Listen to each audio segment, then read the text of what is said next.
قلب عرفان میں خوش آمدید۔ یہ چینل اسلام کے علم، اچھی باتوں اور روحانی ہدایت کا سفر ہے۔ دل کو سکون اور زندگی کو بہتر بنانے کے لیے ہمارے ساتھ جڑیں۔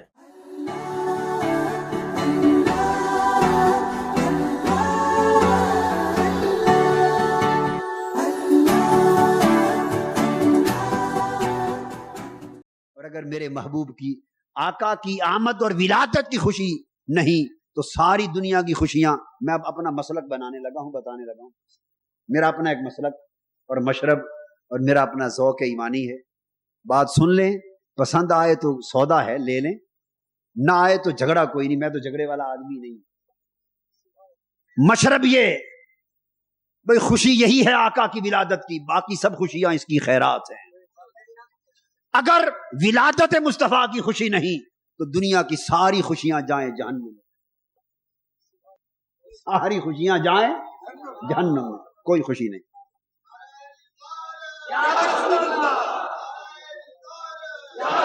اگر ولادت مصطفیٰ صلی اللہ علیہ وآلہ وسلم کی خوشی نہیں تو دنیا کی سب خوشیاں جائیں جہنم میں۔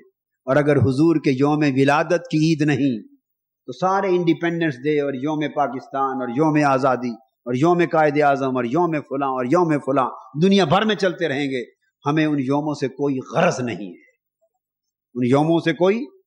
اگر آقا کی ولادت کا یوم عید نہیں تو دنیا کے سارے یوم ٹھوکر پہ مارتے ہیں۔ حضور کی ولادت کی خوشی نہیں، دنیا کی ساری خوشیوں کو ٹھوکر مارتے ہیں۔ تو خوشی تو حضور کی ولادت کی ہے، باقی ساری خوشیاں اس کی خیرات ہیں، اس کی خیرات ہیں۔ فرمایا فَلْيَفْرَحُوا، قرآن اٹھائیے، کسی اور مقام کے لیے نہیں فرمایا، فضل اور رحمت ہے۔ اب کچھ کہتے ہیں احباب علماء، محض جھگڑے کی خاطر یہ باتیں آگے چلتی ہیں، بھائی اس سے مراد تو قرآن کا نازل ہونا ہے، حضور کی ولادت کہاں لکھی ہوئی؟ اس آیت میں کہاں لکھا ہے کہ اس سے مراد حضور کی ولادت ہے؟ تو بھائی یہ کہاں لکھا ہے کہ اس سے مراد قرآن کا نازل ہونا؟ اللہ نے تو سادہ بات کی ہے، اللہ کا جو تم پر فضل ہوا ہے اور رحمت ہوئی ہے، اس پر خوشیاں مناؤ۔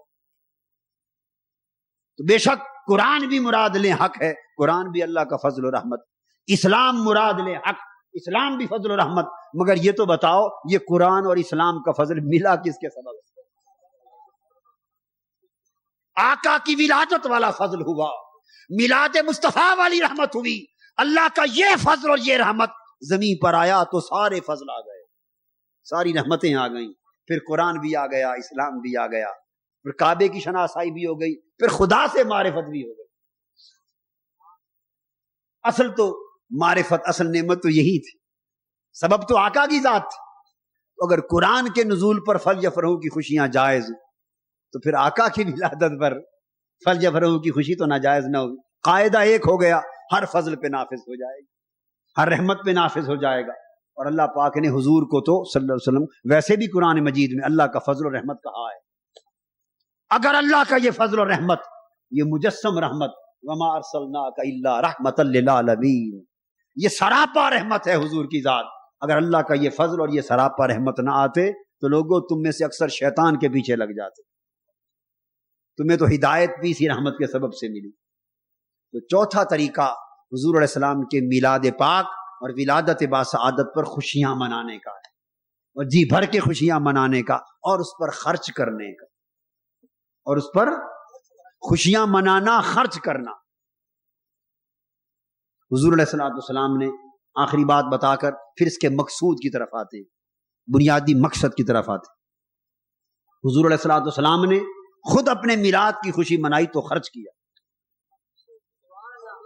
خود اپنے میلاد پاک کی خوشی منائی تو دمبے بلا لیے، بکرے دمبے بلا لیے، چھترے بلا لیے، آقا نے ذبح کیا، خرچ کیا، دمبوں چھتروں کی تقسیم کی، لوگوں میں بانٹا۔ امام جلال الدین سیوطی رحمۃ اللہ علیہ الحاوی للفتاوی میں فرماتے ہیں کہ یہ آقا دو جہاں نے مدینے میں جب اپنی ریاست قائم کی تو پہلا میلاد مصطفیٰ تھا جو حضور نے خود کیا، دمبے چھترے لے لے بکرے ذبح کر کے تقسیم کی، عید منائی، اپنے میلاد کی خوشی منائی۔ بعض علماء نے کہا کہ یہ جو بکرے چھترے کیے اور دمبے چھترے کیے اور گوشت بانٹے، یہ میلاد کا نہ تھا، عقیقہ تھا۔ بعضوں نے کہا یہ آقا نے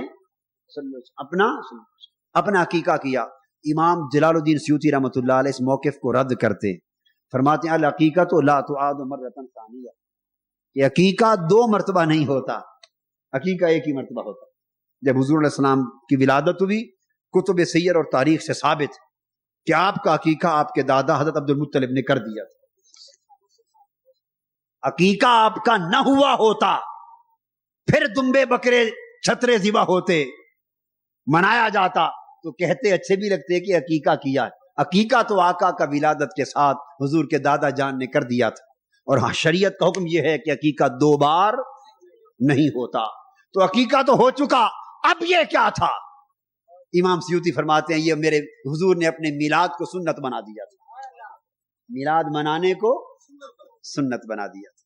تو آپ تو خود آقا کی سنت پر عمل کر رہے ہیں، باقی طریقے دنیا میں جو جو دنیا آگے جائے گی خوشیوں کے کئی طریقے نکلتے چلے آئیں گے، خوشیوں کے، بس صرف حرام نہ ہو، باقی سب مباح ہے۔ بسم اللہ الرحمن الرحیم یاسین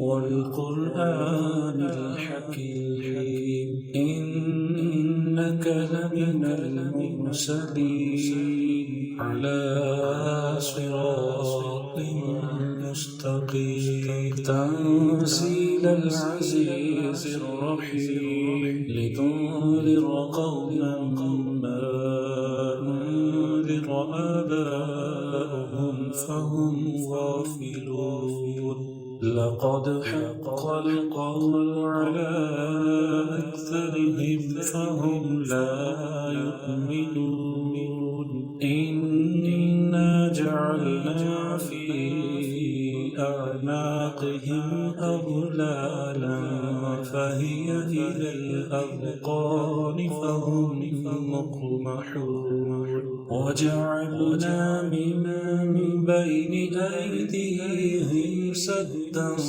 ومن خلفهم سدا